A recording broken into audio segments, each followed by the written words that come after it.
Guys, आज हम बनाने जा रहे हैं पैजामा जो कि बिल्कुल बेसिक इसकी ड्राफ्टिंग और स्टिचिंग है। जिन लोगों को बहुत अच्छी स्टिचिंग आती है उनको ये थोड़ा ज़्यादा बेसिक लग सकता है, लेकिन ये क्योंकि बिगनर्स के लिए बना रही हूँ मैं, तो ये बहुत ही बेसिक इसका मेजरमेंट के साथ में हम इसकी ड्राफ्टिंग करेंगे और स्टिचिंग करेंगे। हमने फर्स्ट पार्ट में इसका काफ्तान बनाया था जो मैं एक कंप्लीट ड्रेस बनाने जा रही हूँ, और जब हम इसको पैजामे के साथ में वेयर करेंगे तो ये पूरा ड्रेस बहुत अच्छा लुक देगा। बेसिक पैजामे को आप अगर किसी नी लेंथ के कुर्ते के साथ में आप वेयर करेंगे तो ये बिल्कुल अच्छा आपको लुक देगा। इसमें कोई प्रॉब्लम नहीं है कि आपने इसको बहुत अच्छी ड्राफ्टिंग के साथ में बनाया है या बहुत ज़्यादा कॉम्प्लिकेशन इसमें रखे हैं कि नहीं रखे हैं, ये आपको लुक वाइज बहुत अच्छा लगेगा और ये बनाने में बहुत ही आसान है। तो चलिए स्टार्ट करते हैं सब। इनकी मेजरमेंट जो है वो है length 36 inches, waist 40 inches, hip 42 inches and bottom 18 inches. तो अब हम इसकी सबसे पहले यहाँ पर लेंथ लेंगे। तो लेंथ के लिए सबसे पहले जो इसका बॉटम है, बॉटम के लिए हम एक लाइन मार्क कर लेंगे ताकि यहाँ पे हमें पता लगे कि हमने स्ट्रेट फैब्रिक रखना है। और यहाँ से इसका जो बॉटम है 18 इंचेस है, तो हम यहाँ पर 18 इंचेस का हाफ ले लेंगे। 9 इंचेस पे हम इसको मार्क करेंगे। 9 इंच पे मार्क करने के बाद में बॉटम फोल्डिंग के लिए हम इसको यहाँ से 2 इंचेस मार्क करेंगे। 2 इंचेस मार्क करके यहाँ पर भी एक लाइन ले लेंगे। इसको भी हम 9 इंच पे ले लेंगे। यहाँ पर बॉटम हमारा 18 है, उसका हमने हाफ 9 लिया है। ध्यान रखिएगा कि ये फैब्रिक हमारा 4 फोल्ड में है। ये देखिए इस तरह से हमने ये बिछाया हुआ है। अब हम जहां पर हमने ये फोल्डिंग का एरिया लिया है इसको छोड़ के, यहाँ से फोल्डिंग का मार्जिन छोड़ के इसके ऊपर हम इसकी लेंथ जो है 36 इंचेस ये मेजर कर लेंगे। तो ये 36 यहाँ पे हम रख के ये 36 इंचेस यहाँ तक आ जाएगा। यहाँ पर एक लाइन ड्रॉ कर लेंगे स्ट्रेट।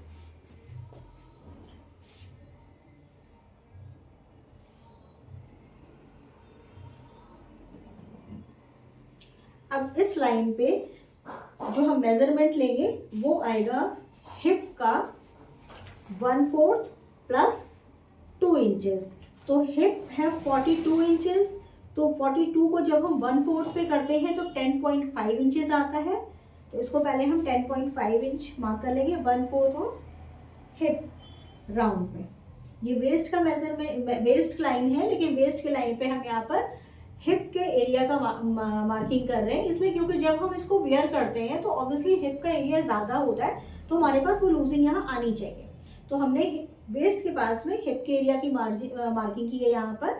तो ये 10.5 इंचेस आया है 1/4 ऑफ राउंड हिप के अकॉर्डिंग। अब हम इसमें 2 इंचेस की लूजिंग ऐड करेंगे और साथ में हाफ इंचेस में सिलाई का मार्जिन ऐड करेंगे। तो टोटल ये हमारे पास आ जाएगा 13 इंचेस। ये 13 इंचेस पे यहाँ पर ये आ जाएगा। इसके बाद हम इसको 3 पार्ट्स में डिवाइड करेंगे। जो 36 है इसको हम 3 पार्ट में लेंगे। तो जब हम इसको 3 से डिवाइड करेंगे 36 को, जो हमारी फुल लेंथ है, तो हमारे पास आएगा 12। तो 12 इंच को हम यहाँ इस लाइन से और यहाँ तक मार्क करेंगे और यहाँ पे एक लाइन खींच लेंगे। ये हमारा हिप का मेजरमेंट आएगा। यहाँ पे ये हिप लाइन है।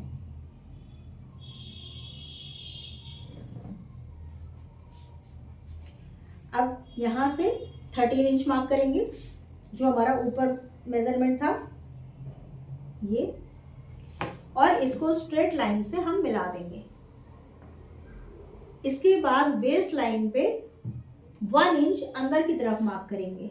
इस लाइन से अंदर की तरफ, यानी कि ये देखिए यहाँ से आपको दिख रहा है, ये 1 इंच यहाँ से अंदर की तरफ मार्क करेंगे और एक शेप के लिए इसको 1 इंच अंदर करके मिला देंगे।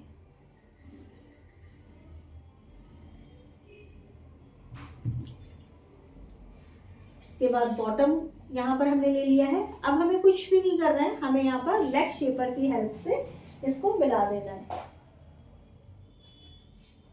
तो ये हमारा लेग कर्व है, इसकी हेल्प से हम यहाँ पर एक शेप दे देंगे।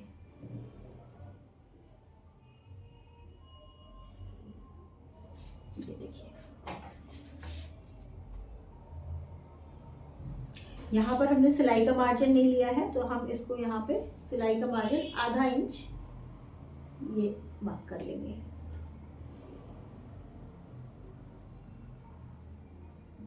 इस तरह से।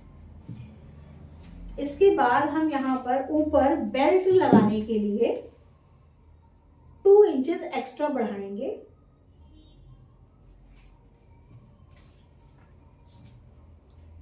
ये देखिए यहाँ से 2 इंचेस की मार्किंग करेंगे और 2 इंचेस को यहाँ से बढ़ा देंगे। इसमें 1.5 इंचेस की हमारी बेल्ट की विड्थ होगी और ½ इंच हमारा सीम अलाउंस आएगा। इस लाइन को भी हम यहाँ से मिला देंगे। तो ये देखिए यहाँ पर हमारा वेस्ट का मेजरमेंट आ जाएगा। ये हिप के लिए हमने लूजिंग ले रखी है, सीम अलाउंस जो हमने ऊपर ले रखा था वो हमारा यहाँ पर भी आ गया है और साथ में हमने बॉटम ले लिया है, साथ में ½ इंच का सीम अलाउंस लेके इसको यहाँ से मिला दिया है।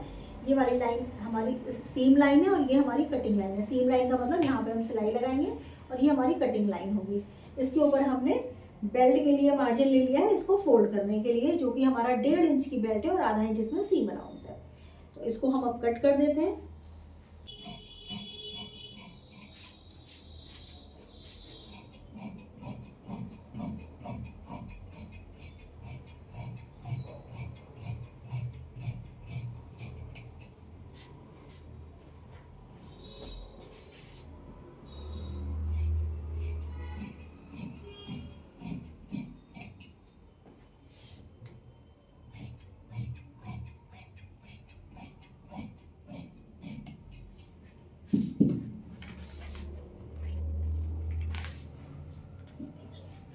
अब ये हमारा ये पार्ट रेडी हो गया है, इसको हम स्टिच करेंगे। तो ये इस तरह से एक पार्ट आएगा और ऐसे ही ये सामने से दूसरा पार्ट आएगा। अब क्योंकि ये बेसिक पैजामा है तो इसमें हमको म्यानी लगाना ज़रूरी है, क्योंकि हमने यहाँ पर कोई बहुत ज़्यादा शेप या एक्स्ट्रा बहुत लूजिंग नहीं दी है हिप के लिए। तो यहाँ पर हिप के लिए हम लूजिंग और एक मार्जिन देने के लिए म्यानी लगाएंगे। तो म्यानी को हम हमेशा इस तरह से लगाते हैं। देखिए यहाँ पर हमने ये 90 डिग्री का ये एंगल बन रहा है, यानी कि यहाँ से भी बिल्कुल कपड़ा सीधा है और ये भी बिल्कुल कपड़ा सीधा है। तो हम इसको यहाँ से ऐसे फोल्ड कर देंगे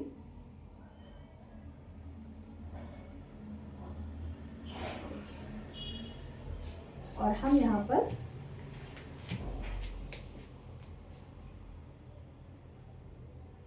एट इंचेस में म्यानी की मार्किंग करेंगे। यहाँ से भी 8 ले लेंगे और यहाँ से भी 8 ले लेंगे और इन दोनों को हम आपस में मिला लेंगे।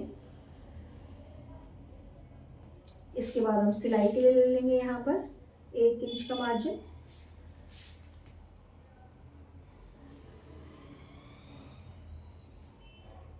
और इसको हम कट कर लेंगे।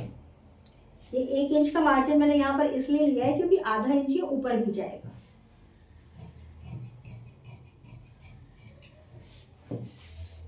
इस पैजामे में म्यानी लगाना जरूरी है क्योंकि वहां पर लूजिंग के लिए कोई भी एक्स्ट्रा फैब्रिक नहीं है, तो म्यानी लगाकर वहां पर हम ये एक्स्ट्रा लूजिंग प्रोवाइड करेंगे। तो चलिए अब इसको स्टार्ट करते हैं स्टिच करना। तो सबसे पहले हम इसमें म्यानी अटैच करेंगे। ये देखिए ये इसका रॉन्ग साइड है, उल्टे साइड का फैब्रिक है और ये इसका सीधे साइड का है। ऐसे ही म्यानी में भी हम चेक कर लेंगे। ये हमारा सीधे साइड का फैब्रिक है, ये उल्टा साइड है। तो सीधे साइड से सीधे साइड को मिलाते हुए यहाँ हम इस तरह से इसको रखेंगे। इस तिरछी जो ये लंबाई है इसको साइड में लगा के और इसको ½ इंच के सिलाई के मार्जिन के साथ में सिलेंगे।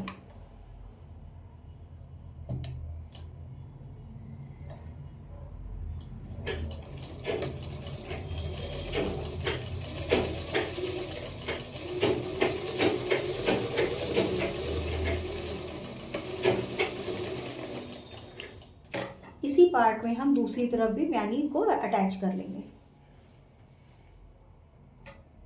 इसमें भी सीधे उल्टे का ध्यान रखेंगे। ये सीधा साइड है, सीधे के साथ में मिलाएंगे और ये जो पॉइंट बन रहा है यहाँ से मिला के इसको सिलाई लगा देंगे।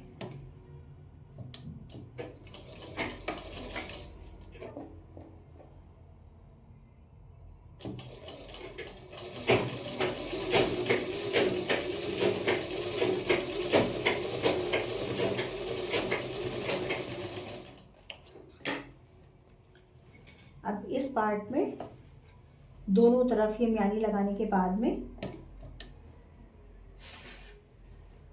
जो इसका नेक्स्ट वाला ये वाला हिस्सा है, इसमें भी हम फ्रंट बैक देखेंगे। देखिए ये उल्टा है और ये सीधा साइड है। इसमें वेस्ट की तरफ से, ये वेस्ट की तरफ है, ये हिप लाइन है यहाँ पर और ये वेस्ट है। आप इसमें मार्किंग भी कर सकते हैं, नॉचेस भी लगा सकते हैं अपने याद रखने के लिए। इसको भी हम इस तरह से यहाँ पर यूँ मिलाएंगे जिस तरफ हमने म्यानी जोड़ी है और इसी तरह से इसको दोनों पल्लों को यूँ करके सिल लेंगे। यहाँ पे भी मार्जिन हमारा आधा इंच रहेगा।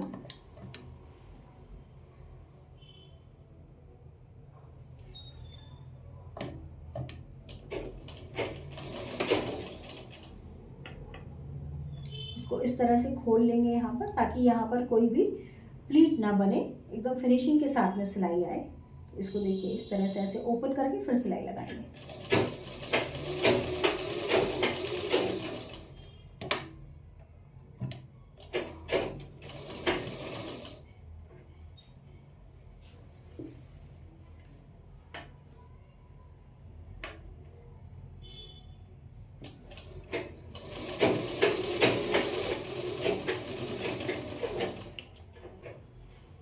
इसी तरह से हम दूसरी तरफ भी इसको सिल लेंगे, दोनों पार्ट को आपस में। देखिए यहाँ पर ये मार्जिन का जरूर ध्यान रखिएगा, यहाँ पर छूट ना जाए। इसको थोड़ा सा साथ में लग के यूँ सिलाई लगाएंगे।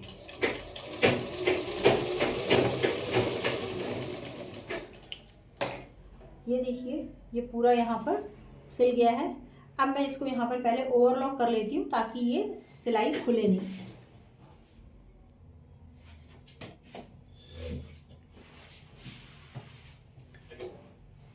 देखिए ओवरलॉक हो गई है इसमें। अब इसके बाद हम इसकी ये बॉटम से लेके और म्यानी और फिर दूसरे बॉटम तक राउंड में पूरी सिलाई कर लेंगे, जिसको हम इन सीम की कहते हैं।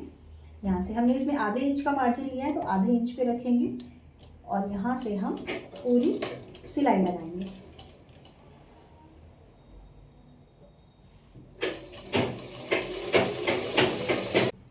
यहाँ पे म्यानी की सिलाइयाँ आपस में मिलनी चाहिए।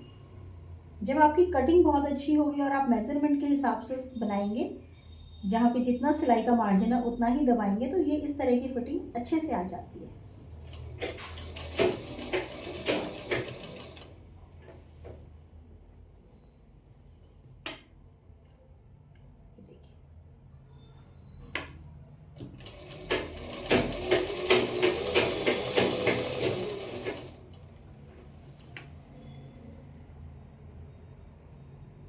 यहाँ पे आपने कोई पॉइंट नहीं बनाना है, ये सिलाई को हल्का सा कर्व में लेते हुए हम साइड में आएंगे और यहाँ बॉटम से सिलाई इसको ऐसे मिलाएंगे और फिर सीधी सिलाई को फिर से हम इस पाँव पे भी लगा देंगे।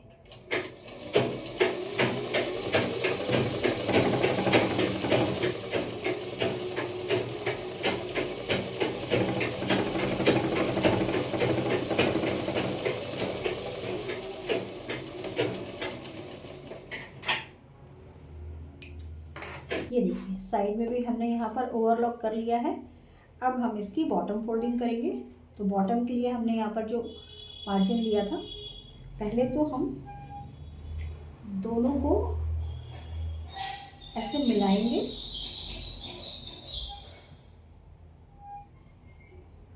और यहाँ पर भी इस तरफ भी हम बॉटम का निशान लगा लेंगे कि हमने बॉटम पे कितना मार्जिन लिया है, जिससे हमें दोनों तरफ पता लग जाए कि हमने इतना मार्जिन ले रखा है। ये देखिए, तो अब हमें क्या करना है कि इसको हम फोल्ड करेंगे।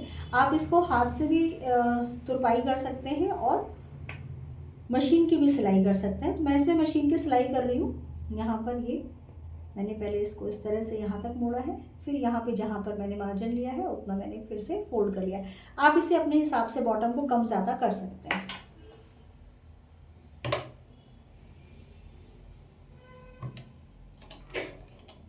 ये सिलाई हमने किनारे पे ही लगानी है। ये सिलाई को हम बिल्कुल किनारे पे ही लगाएंगे। इसको ज़्यादा ऐसे पलटना नहीं चाहिए, ये किनारे पे ही आती है।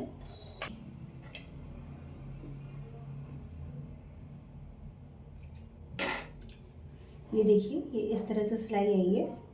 ऐसे ही हम दूसरे बॉटम पे भी पूरा फिनिशिंग कर लेते हैं। बाद हम बेल्ट में इलास्टिक डालेंगे।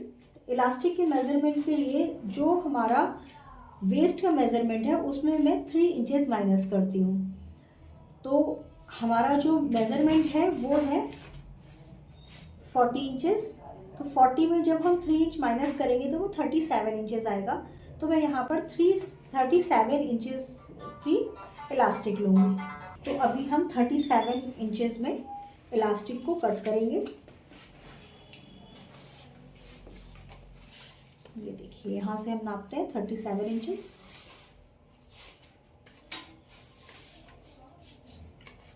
थर्टी 37 इंचेस में मैं ये इलास्टिक को कट कर दूँगी। अब इसको हम यहाँ से ऐसे करके, हमने ध्यान देना है कि ये पलटे नहीं, है राउंड में ऐसे यूँ आ जाए। तो अब हम इसको यहाँ पर सिल देंगे।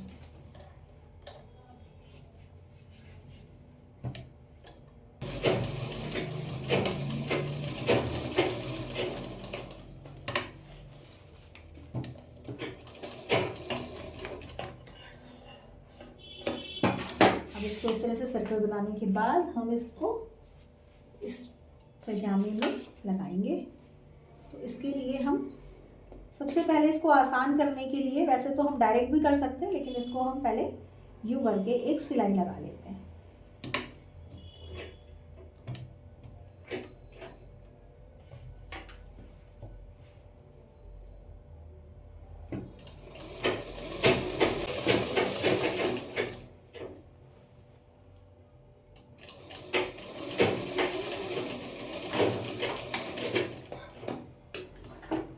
इसके बाद हम इसको इस तरह से, यहाँ जैसे हमने मार्जिन लिया है, इसको हम सेंटर से ऐसे रखेंगे और यहाँ से इसको ऐसे पलट देंगे। सिलाई हम सिलाई से रखते हैं इसको, ये देखिए ये, और इसको पलट के यहाँ पर हम किनारे पे सिलाई लगा लेंगे। ये सिलाई हमारी इलास्टिक के ऊपर नहीं आनी चाहिए, इलास्टिक फ्री रहनी चाहिए और हमें ये सिलाई केवल ये कपड़े से मिला के लगानी है।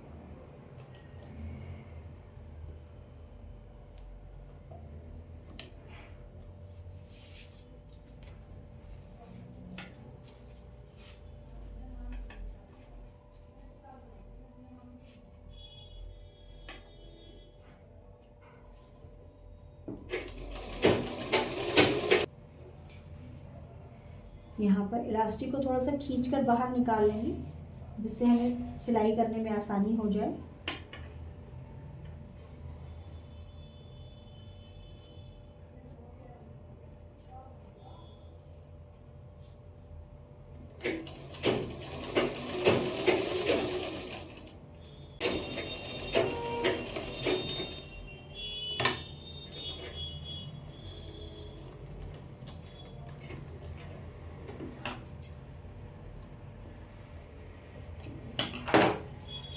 इस तरह से करने के बाद में हम इसको थोड़ा सा खींच लेंगे। ऐसे खींचने के बाद में ये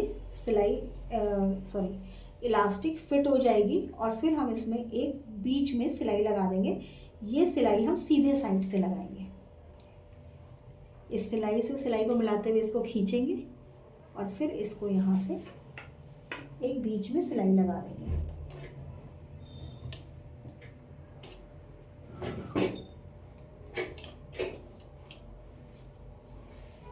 इस सिलाई को हम इलास्टिक को खींचते हुए लगाएंगे।